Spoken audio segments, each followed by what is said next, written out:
Assalamualaikum warahmatullahi wabarakatuh. Perkenalkan, nama saya Nur Rahma dari Prodi Manajemen, mahasiswa Universitas Pancasakti Kampus D Bekasi. Video ini bertujuan untuk memenuhi nilai ujian akhir semester dalam mata kuliah Aspek Hukum dalam Bisnis dengan dosen pembimbing Ibu Eti Idayani MPD. Surat berharga. Surat berharga atau commercial paper adalah sebuah dokumen yang memiliki nilai uang yang diakui dan dilindungi oleh hukum untuk kepentingan transaksi perdagangan, pembayaran, penagihan, dan jenis lainnya. Berdasarkan Kitab Undang-Undang Hukum Dagang atau KUHD, macam-macam surat berharga tersebut antara lain wesel, cek, kwitansi, dan surat sanggup. Ada juga surat berharga di luar KUHD, yaitu bilet giro, kartu kredit, obligasi, dan surat saham. Penanaman modal dalam negeri dan penanaman modal asing. Penanaman modal dalam negeri atau PMDN adalah bentuk entitas bisnis terpopuler yang paling banyak digunakan untuk berbagai macam aktivitas bisnis di Indonesia. Bentuk ini dianggap memiliki dasar hukum yang paling jelas dan dianggap sebagai salah satu pilihan utama untuk para investor asing yang ingin mengembangkan bisnis tertutup terhadap kepemilikan asing. Karakteristik utamanya adalah berhak menjalankan hingga 3 lini bisnis, memiliki minimal 2 pemegang saham atau perseorangan atau badan hukum. Struktur perusahaan minimal 2 orang, 1 komisaris dan 1 direktur. Kelebihan PMDN. Yang pertama, keberlangsungan perusahaan lebih aman. Yang kedua, kejelasan tanggung jawab terhadap pemilik atau pemegang saham. Yang ketiga, perseorangan terbatas diikat dan dilindungi aktivitas perusahaan. Kekurangannya adalah yang pertama, dikenakan pajak terpisah, berlaku juga untuk dividen. Yang kedua, rahasia perdagangan perusahaan kurang aman atau karena ada laporan terhadap pemegang saham. Yang ketiga, pendirian memerlukan banyak waktu dan dana atau dibanding entitas lain. Penanaman modal asing merupakan bentuk modal bisnis di Republik Indonesia yang ditujukan untuk investor asing dan sepenuhnya menggunakan modal asing atau sebagian dengan investor domestik.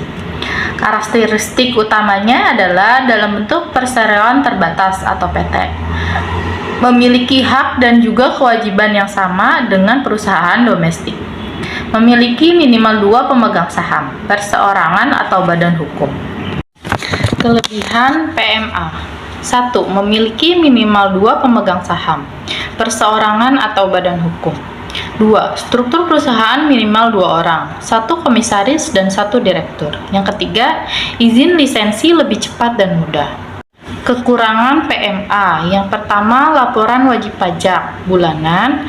Yang kedua, laporan wajib setiap 3 bulan kepada BKPM.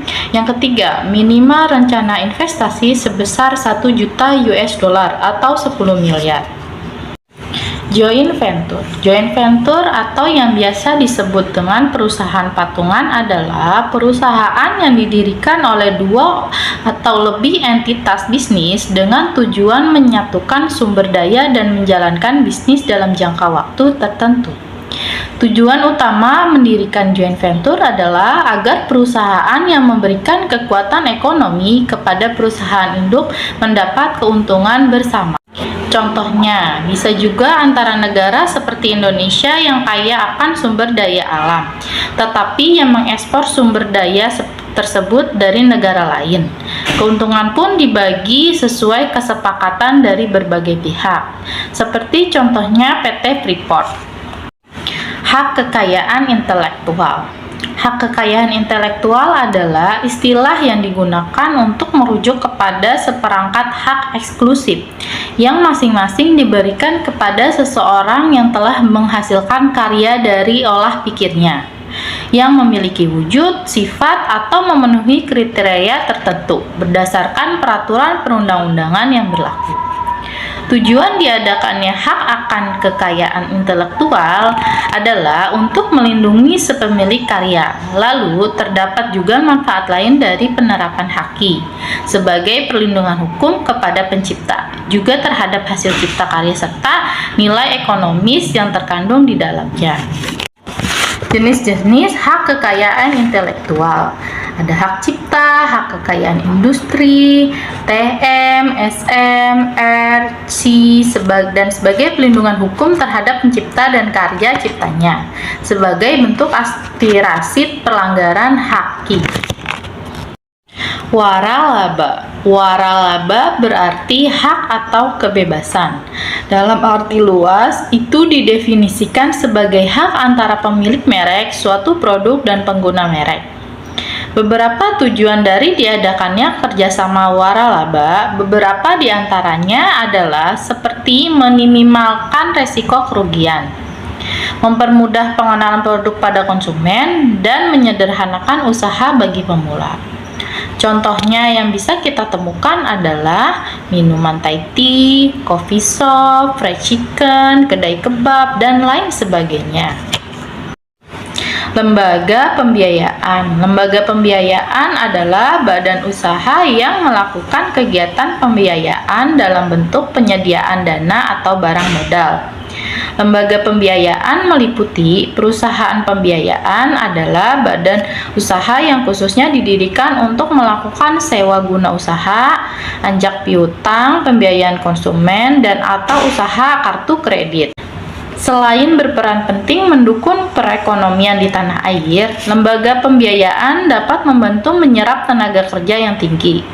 Fungsinya meliputi meningkatkan kesejahteraan masyarakat sejahtera melalui fasilitas penyediaan dana, yang imbal hasilnya tetap menguntungkan pelaku usaha. Penyelesaian sengketa bisnis kebanyakan dilaksanakan menggunakan cara litigasi atau penyelesaian sengketa melalui proses persidangan. Penyelesaian sengketa tersebut diawali dengan pengajuan gugatan kepada pengadilan negeri dan diakhiri dengan keputusan hakim. Ada dua metode dalam menyelesaikan sengketa bisnis. Yang pertama, litigasi dan non-litigasi. Metode litigasi dan non-litigasi merupakan penyelesaian masalah hukum yang menempuh jalur pengadilan.